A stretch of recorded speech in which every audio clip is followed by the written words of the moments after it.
Big பாஸில் தரமான சம்பவம் நடந்துகிட்டே இருக்குனாங்க. ட்ரெண்டிங் எக்ஸ்பிரஸ் சேனலுக்கு அன்போடு வரவேற்கிறோம். இப்போ அப்டேட் இன்றைக்கி ஒரு நாள் மட்டும் வாய்ஸ் மட்டும் கொடுத்துடலாம். பிக் பாஸில் இன்றைக்கி காலையிலேருந்து என்னென்ன விஷயம் நடந்திருக்கெல்லாம் பார்த்துடலாம். டாஸ்க் ரொம்ப கடுமையான டாஸ்க் போயிட்டுருக்கு. டிக்கெட் ஃபைனல் ரவுண்டு டாஸ்க் தான். அதில் பார்த்திங்கன்னா இப்போது ரொம்ப லீடிங்கில் இருக்கிறது யாருன்னா ஃபஸ்ட் இடத்துல நம்ம ரயான் அவங்க தான் இருக்கான்னு சொல்லாங்க. என்னப்பா இப்போ முத்து எங்கேப்பா போனார் அப்படின்னு கேட்டிங்கன்னா முத்து ரெண்டாவது இடத்துக்கு போயிட்டாருன்னு சொல்லாங்க. முத்து ரெண்டாவது இடத்துக்கு போயிட்டார். ரெண்டாவது இடத்துக்கு போன காரணம் டாஸ்க் ஒன்று வச்சுருப்பாங்க. அதான் ஃபோன் அடிக்கும் போது யார் எடுத்து பேசுகிறாங்களோ அவங்க போய் பிக் பாஸ் ஒரு டாஸ்க் கொடுப்பாங்க, அதை எடுத்து பண்ணணும். விஷால் அவங்க பார்த்திங்கன்னா சாப்பிட்டு ஒரு நிமிடத்துக்குள்ளே சாப்பிட்டு முடிக்கணும். அந்த டாஸ்கில் அவர் பண்ணார். அப்புறம் ராணவ அவங்க ஃபோன் எடுத்தோடனே தண்ணி 5 லிட்டர் தண்ணியை நீங்கள் ஒரு 5 நிமிஷத்துக்குள்ளே குடிக்கணும் அப்படின்பாங்க.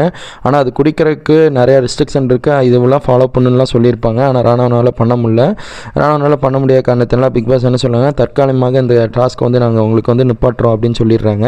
இதில் யார் இப்போ வின் பண்ணியிருக்காங்கன்னா ரயான் அவங்க தான் டாப்பில் இருக்காங்க. முத்து ரெண்டாவது இடத்துல இருக்காங்க. பிக் பாஸில் யார் வின் பண்ணால் நல்லாயிருக்கும், உங்களோட கருத்துக்கு இப்போ கமெண்ட் சொல்லுங்கள். தேங்க்யூ.